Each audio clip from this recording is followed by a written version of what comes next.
Hello everyone, welcome back to our podcast session for today. I'm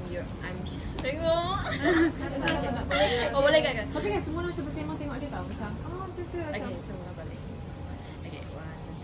Hello everyone, welcome back to our podcast session for today. I'm Cheryl, your host for today, and these are our guests, Amira, Atika, Shakila, and Umi. So, for today we are going to talk about the issues related to classroom practices. Before we start, let us show a video that we have found earlier on our previous assignment.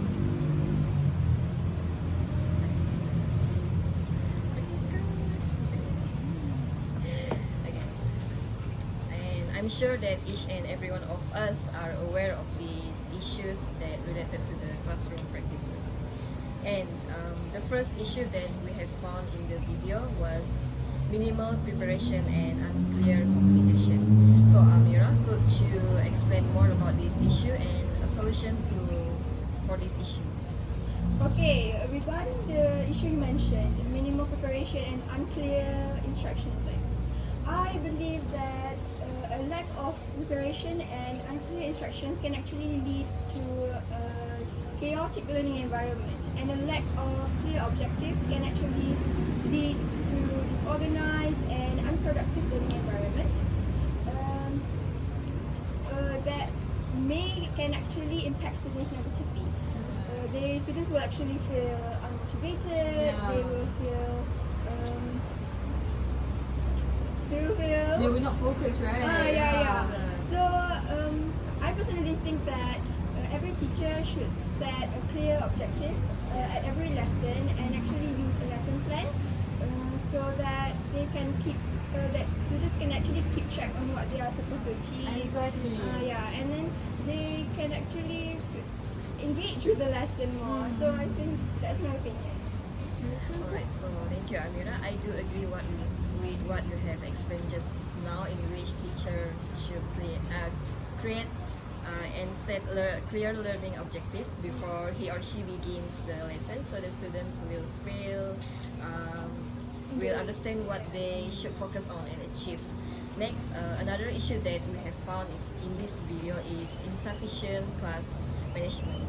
Next, may I have Shakila to elaborate more on this issue? Okay, thank you, Cheryl. So, I really agree that insufficient classroom management is definitely a major issue. It can disrupt the learning process in the classroom. So, from the video, as we can see, not having control of the class can lead to distraction, right? And it will make it hard for everyone to learn. So when the student doesn't know the rules the teacher, or feel like the teacher isn't in charge in the classroom, they can easily feel boring in the class, and they will get off the track from the learning process. So to fix this issue, the teacher should set a clear rules and her expectation to the students right from the beginning at the class, and remind the student about it often, regularly. So not just that, it is also important to use positive reinforcement to encourage good behavior, right?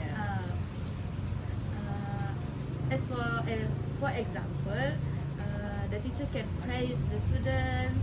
Who doesn't like praise, right? When they're doing well, the teacher will good job, Good job, Umi. good job, Umi. Good job, Amira. Yes. Or the teacher can give them small rewards, like candy or whatever. So Even RM1 can make a huge difference, right? it can motivate the students to stay focused in the class.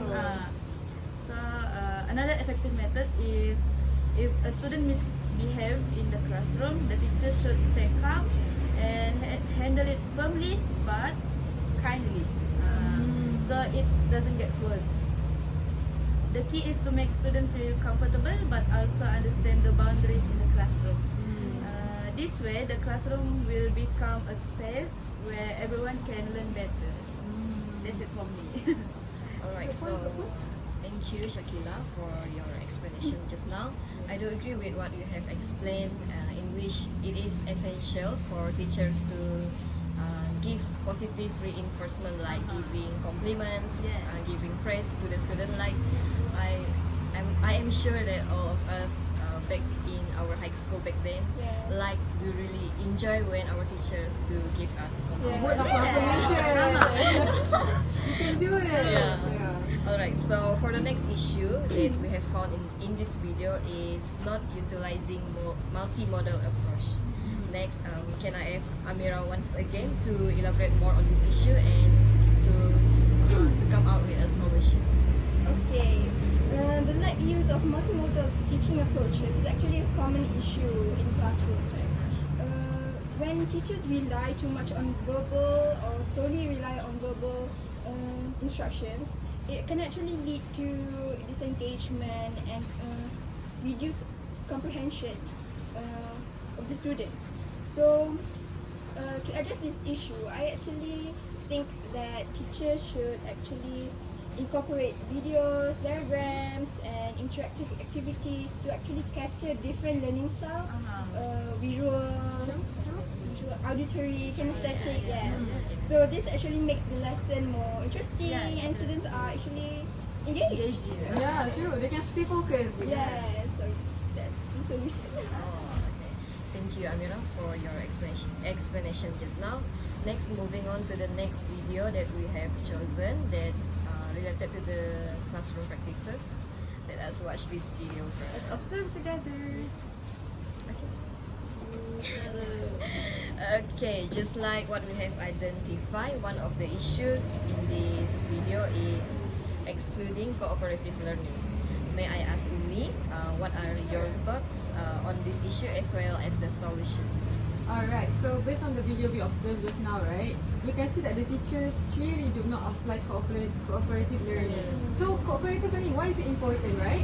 So it is important because to enhance students' understanding and to actually see their understanding of like the contents in general, it's very important to have the students work together, be cooperative, collaborate with each other to actually understand the content better.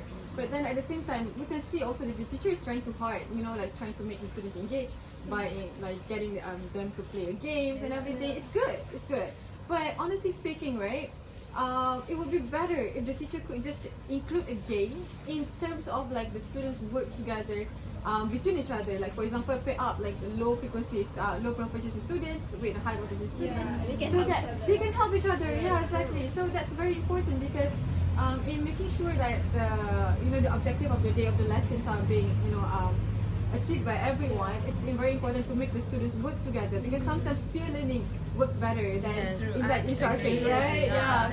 I think we all can relate to that, right? Because sometimes even though like we're in class, the teacher is teaching us something, but at the same time we'll be like, hey, can you actually do you actually understand what's happening? So by teachers actually incorporate like tasks where they need to work together, that would be better for everyone, for the students and the teachers.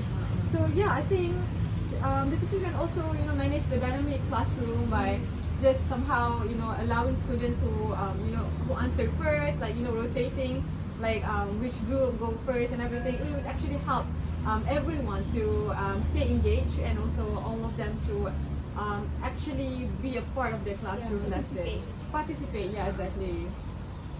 So yeah, that's my opinion. Okay, thank you, Umi, for your explanation just now. Next, moving on to the next issue that we have found in this video in which teachers not addressing the students by name.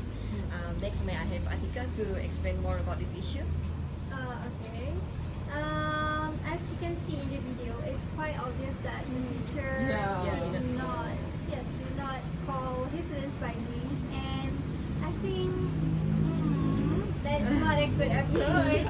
Because personally, I feel like maybe if we are teaching new students, it feels awkward, and sometimes if they are from different races, it feels like how would I pronounce this name? And then even some people find it quite hard to pronounce my name, so I would feel so. So it's not. However, it's not an excuse for us teachers to not remember our students' name because they will feel left out if showing a good result because they're not engaged. So how are we going to overcome this problem? Is, in my opinion, first maybe the teacher can use name tags or sitting charts. Sitting chart. It's because it's easier to remember, because if the teacher is using sitting charts, the teacher is going to see their names every freaking day. So there's no excuse. Yeah, correct. And the second method is maybe the teacher can use students' name during discussion in both online and also in-person setting, as well to provide individualized feedback that highlights their contributions. Because as my friends say that if we were praised by our teacher, they will feel, like, oh, I feel loved by the teacher.